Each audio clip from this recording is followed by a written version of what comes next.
People know me for just really, really great cutting. And like a lot of them, they actually don't know that I actually can cook. Oh. Which is the fun part. I started doing food reviews. Doing food reviews of a lot of really great TikTok chefs and chefs like, a cook named Matt, Sunny, Chef Chris Cho, all my boys now. But a lot of their followers, when I did these reviews, they'd be like, who are you? Leave the cooking to the chefs. At first I was a little put off, but then I'm like, hey, I can't be mad at them. They don't know who I am. Hey everyone, welcome to Vivid Talks. Today with special guest Wallace, also known as Six Pack Chef. He creates a lot of recipe content as well as health and fitness content. He was also one of the top finalists for Top Chef Canada in Season 7. Hello, welcome to Vivid Talks. I'm excited to have Wallace here today. Wallace, do you want to introduce yourself and let us know what kind of content creation you do? Thanks for having me first off. I'm Wallace. I'm from Toronto. I'm a content creator and I do things for food, health and fitness, and lifestyle. Professional chef, but also national level bodybuilder and thus Six Pack Chef. Now, I'm curious, how did you come up with your name Six Pack Chef as your, branding name on social media? I'm a professional chef, so I was cooking in restaurants, but at the same time, I started competing. There were like two different industries. So my chef friends were like, hey, fit guy, muscle chef, where you at? Versus my fitness guys when I was competing, or people at the gym would be like, oh, it's the bro chef or it's the flexing chef. Well, I went to business school and marketing and branding. All those things are really too out there. It's a little too extreme. I needed something a little more mainstream. I chose Six Pack Chef. Everyone understands six pack. It could also refer to like six pack of beer or six pack of bread or something like that. So that's how Six Pack Chef came out to be. Nice. So you can kind of blend both of your hobbies or passions together with food and your workout regime. That's pretty cool. That's pretty much like the whole brand of like Six Pack Chef is really just a direct representation of me. Mm-hmm. So when did you start doing content creation? Honestly, well, I've been on Instagram for like 6 years and I didn't know anything about it. I was never into it. I was never wanting to be a content creator, but I just wanted to constantly share my stories. And then as I got more into fitness and sharing like progress photos and stuff, I really got into content creation hardcore. I want to say 2017, 2018. Oh, yeah. To like get into an extra income stream. And then it was not until just before COVID that it really sort of popped off. It started with TikTok and then also with Top Chef Canada. Just from there, it just grew. So as much as people might see my, say, like Instagram right now, like it's at, I think, 29K, but it was at 5K for 5 years. Like it wasn't until like the year before that it sort of had that little spike. And why do you think that you had such a dramatic increase of growth in your branding? It was a lot of me learning about what exactly my audience wanted. I originally went on Instagram to simply just post my progress photos for fitness and competing. It was never about anything else. And then I started getting more into now Six Pack Chef's a brand. Top Chef Canada was a big one. I used that actually to build a little community as the episodes were airing. So I would post like weekly updates of the episodes or recaps, etc., describe the dishes, and more with that. And now with TikTok, then both of these now have become sort of my platforms where I get to show a lot of food recipes and cooking and fitness and tying all that stuff in. Can you tell me a bit more about your Top Chef Canada experience and how you kind of use your social media to make content to grow your branding with that? I haven't worked in restaurants for about 6 to 7 years. Wow. 2018 was the season. So Top Chef Canada season 7 was my season. I had to convince the producers and auditions and everything of why to let me be on that as a chef, because it's the best chefs in all of Canada. These are guys that, work in Michelin star, they're cooking every day. And then you've got me, the fitness guy who hasn't cooked in a restaurant or anything.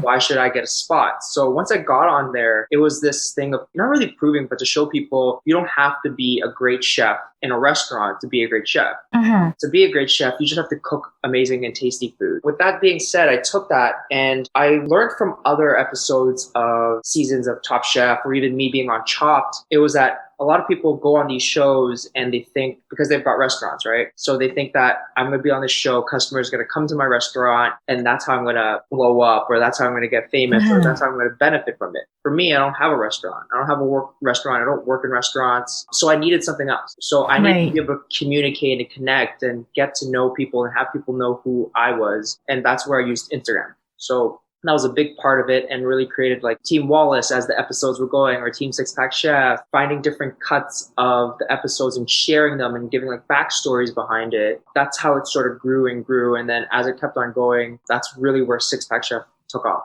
Oh man, that's so exciting to hear. Like when you're actually doing the competition, were you allowed to film? They confiscate my phone. Oh. I didn't have phone access for a month. How did you live? I'm not a big content creator compared to say you or someone else with those kind of followings where literally your phone is what we need to be connected to. I was getting into it. So I was trying to do a bunch of stuff. It was good though. It was good because it allowed me to focus. It's not an easy competition. Like that was the biggest thing for me going in was like, I can't look like an idiot. I will not allow myself to look like an idiot on national TV. There was this one part where I remember it was when they first showed our intro videos. And then there was this one individual, one guy on, I think it was the Facebook group for Top Chef Canada. He wrote down, he's like, what is this guy doing here? He's going to be out like episode 2. What is he going to make? Chicken and broccoli. Oh. I screenshotted it and I kept it to myself because I already knew the outcome. I went to the finals. When the episode, I think episode 2 or 3 ended, I went back to it. I'm like, hey, I think I made it past episode 3. If you're still into it and think that I don't just cook chicken and broccoli. And I remember the guy got back, he's like, I'm so sorry. I judged the book by its cover. Hope you're doing well. And it was really cool. So, oh man, that sounds like a really cool experience, being able to connect with people like that. I love it. That's one of the biggest things. Like when we get back to, I guess, content creation and socials, and you're talking about branding and stuff, I love the fact that I can connect with people about it. That's the big one. I can connect with people, whether it's about food, whether it's about fitness, or even like how we met, connecting about how to improve on content or get brand deals, etc. What do you think is your demographics for your audience or your type of content? In the beginning, it was very much just straight up my fitness guys. My Instagram has grown as I get better, as I do more cooking stuff, for instance, like Top Chef, Chopped, Fridge Wars. Then I got much more of a foodie audience coming in because before I never posted any food stuff or anything really, recipes or anything like that. And then now it's gone to this audience side of people who love food, who also are into fitness or, you know, wouldn't mind watching and caring about fitness stuff. Also are entrepreneurs, people who just want more positive vibes, and that's a big part for me. Glad to hear that you're attracting different like demographics. So then since you're like doing TikTok, do you find that that demographics is quite similar to your Instagram, or is that a little bit different because there's like a younger audience on TikTok?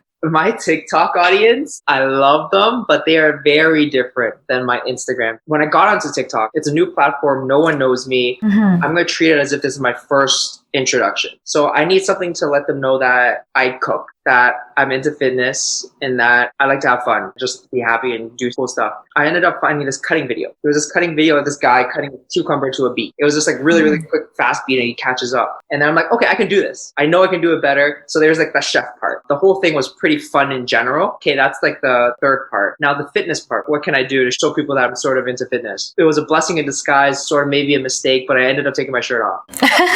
So I ended up doing that, taking my shirt off, cutting my shirt off, cutting the cucumber. That was sort of the start of my TikTok career, because then that one grew and it hit about 11.2 mil or something like that. Oh, wow. Really, really blew up. And then I was like, oh, okay, maybe I need to do this again. So then my next video, I did another cutting video with my shirt off, and I continued it because people knew me for that. People know me for just really, really great cutting. And like a lot of them, they actually don't know that I actually can cook. Oh. Which is the fun part. I started doing food reviews of a lot of really great TikTok chefs and chefs like, you know, a cook named Matt, Sunny, Chef Chris Cho, all my boys now. But a lot of their followers, when I did these reviews, they'd be like, who are you? Leave the cooking to the chefs.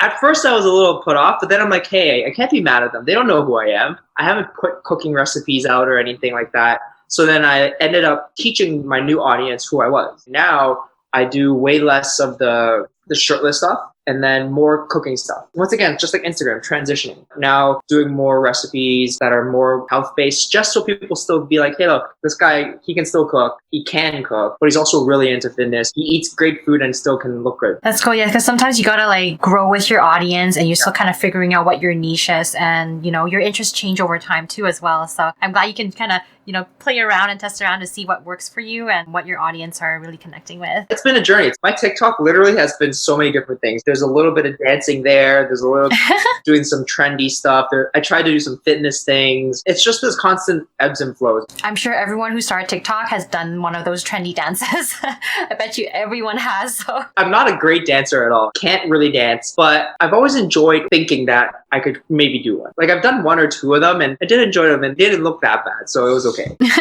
What would you say would be your biggest challenge as a content creator? Burnout is one, especially for someone who was not a content creator, then became a content creator because I was getting traction. There was at a point when I first started last year, like 2020, as much as it was crazy, I had tons of growth. It was one of my biggest growth years as a person and as a career. I remember from like, say, I think March, from like March to July, I put out 15 to 20 pieces of content a day, every day. Wow. How did you keep up with that? I ended up burning out. I did burn out. Like from July, I burnt out for a month. July was when like the whole Black Lives Matter came out. I'm someone who actually likes social to start. I like interacting because my feed, the people I follow, they're all positive or there's things that I'm interested in. When Black Lives Matter happened, it became all just negative stuff. And I didn't have that release as my way to get out of everything. And that plus the burnout of trying to make content all the time, that I ended up just taking a whole month off. I didn't want to see anything. Burnout is a big one. And the second one for myself, and maybe probably you might experience it, and other people experience it, is comparison. Comparing yourself to others and like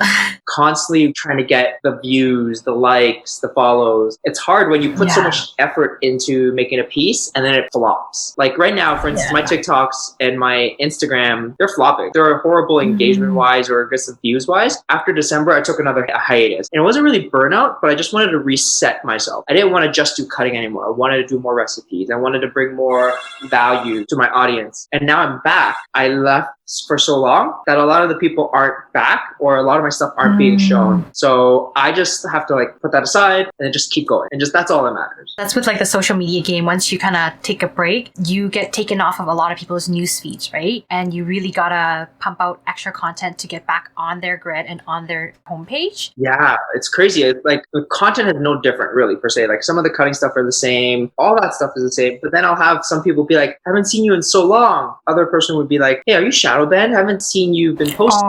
I'd be like, oh, I've been posting for the last 2 weeks. And then they would be like, oh, right, you're checked.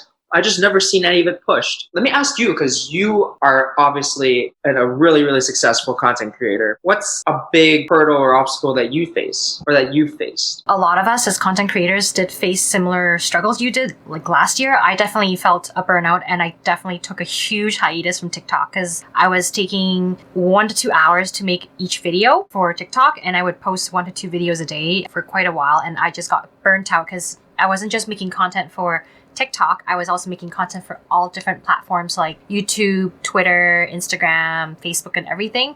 So I just decided, you know what, TikTok, I'll just take a little break from that. And I still haven't hopped back on it yet. I haven't purposely gone to film video just for TikTok. I just post whatever I can whenever I post like a Instagram story or reel that I feel would make sense for TikTok, then I would post it there as well. And like you said, I struggle with the whole comparison thing as well. It's like, oh man, I worked so hard on this one costume, this one photo, but then so-and-so is getting so much better engagement than me. It really sucks. It kind of, puts me down because I spent so much time, and something I was really passionate about is not getting the recognition that I had hoped because I thought people would like it because I spent so much time on it. And I think sometimes you just gotta remove yourself from that and just fall back and think, hey, I created this because I had fun doing it and I enjoyed doing it. If the likes come, if the reach increases, that's just a bonus part of it. I know that's easier said than done because a lot of content creators who do it full time, they kind of bank on the reach and the engagement from their community. So it hits them a lot harder when that is their main source of income and their paycheck, right? Yeah. So I think, like you said, sometimes having some time to reset is really valuable, and just understanding why you're creating content to begin with instead of trying to make it into a whole, I'm doing it because I have to routine. Then it takes the fun out of it, and then you get burnt out and you don't want to do it anymore. 100%. That's how I think of it too.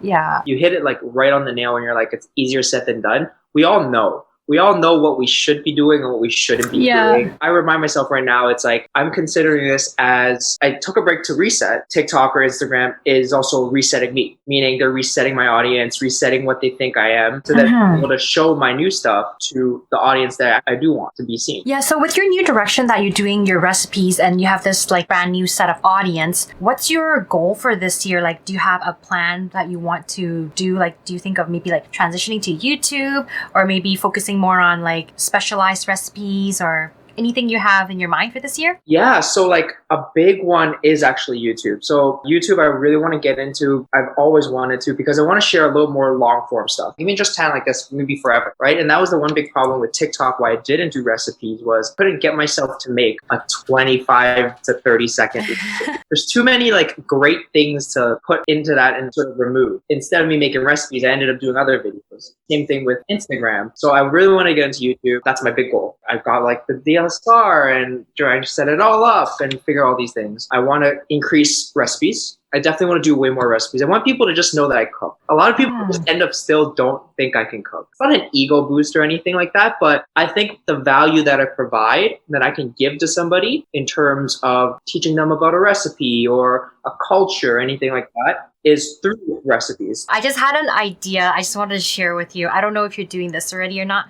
but because you have that like stigma of people thinking, oh, this guy is just, he's just buff, he works out, he cuts things, he doesn't know how to cook. What if you kind of, show off saying, yo, I'm buff, I do this, but this is what I make to fill up on the protein, and you kind of show the recipe after. You know what I'm saying? Yeah, so those are actually like the recipes that I've been putting out. The key is this. I don't want to push out saying this is a healthy recipe because there's always this stigma behind. Once you put healthy and diet to a dish, people think that they put it in a certain category. They still don't think it's as tasty as something. My goal as a chef and in general was to always show people to make tasty food. Delicious food is always what I always strive for. The health part of it is just the cherry on the sundae. So like, for instance, all the recipes that I have right now, they look like regular recipes. If you scroll down to like the captions or whatever, they've got the macronutrients in it and all that kind of stuff. A lot of people think that with the name Six Pack Chef, all I do is like meal prep. Or all I do is like that gentleman said, I make chicken and broccoli.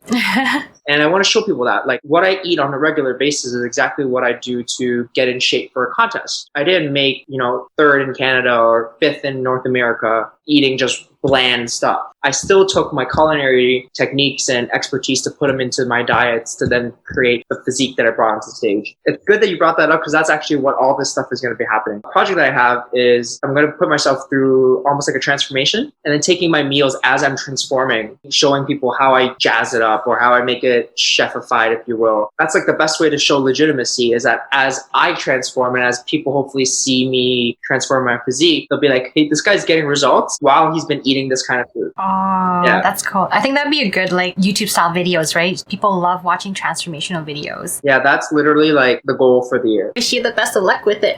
Thank you. Is there any piece of advice you want to give the listeners to be a content creator? Be self-aware. Know why you're doing it and why you want to do it. You touched on it earlier, which was you did it because you enjoyed doing it. You had fun doing it. The more you enjoy doing something, the less you're going to care about what other people think. The less you're going to care about how much follows or likes or whatever. I'm trying to find recipe styles or shooting formats that I enjoy doing. The more you enjoy it, you're going to put way more time into it. You're going to put the effort and you really won't care. Just like you with your costumes or your photos, you enjoy it. You love the result. For me, I love taking the recipes and the ingredients and putting it together. And it doesn't matter if it's cooking, whether it's costumes, cosplaying, whether it's dancing, whatever a content creator wants to show to somebody. Just find that, figure it out, just put out. We hold ourselves back. There's so many people, you probably know that tons of content creators, I've got so much content banked. Banking it is not going to help you get to where you want. As much as you have something banked, no one's going to be able to see it. So for me, if I put out content that I love, that I am proud to do, I'm just going to put it out there because it only needs to take one right person to see it to make it go wherever you want. If like say you put a photo, it might tank. It tanks horribly. But that one person who runs AnimeCon or like Funimation sees it, it's like, oh my God, we need this. We want Vicky to be our spokesperson. Then you're good, right? It's like for me, my recipe might not blow up as well. But if someone say from like, who knows, Netflix food wants to do a series about fitness and cooking, then they see my video, like, oh, hey, this guy might be that person. But if both of us never put out that piece of content, that option is not going to be there. So that's a big suggestion. And it's something I always try to tell people is just put it out. Put it out. You never know. Yeah, I totally agree. I call that creating your own opportunities and creating your own doors. Totally agree with that. Thank you so much for your time today, Wallace. That was really entertaining to listen to about your journey and your cooking journey, your fitness journey, and now your social media journey. I wish you the best of luck with YouTube YouTube, and maybe by next year you'll have really banging YouTube that you have amazing recipes to share with everyone. Absolutely. Thank you so much, Vicky, for having me. I appreciate it. You are killing it with what you're doing. Thank you. I was honored to be on this one and to share my story. So thank you so much. Thank you.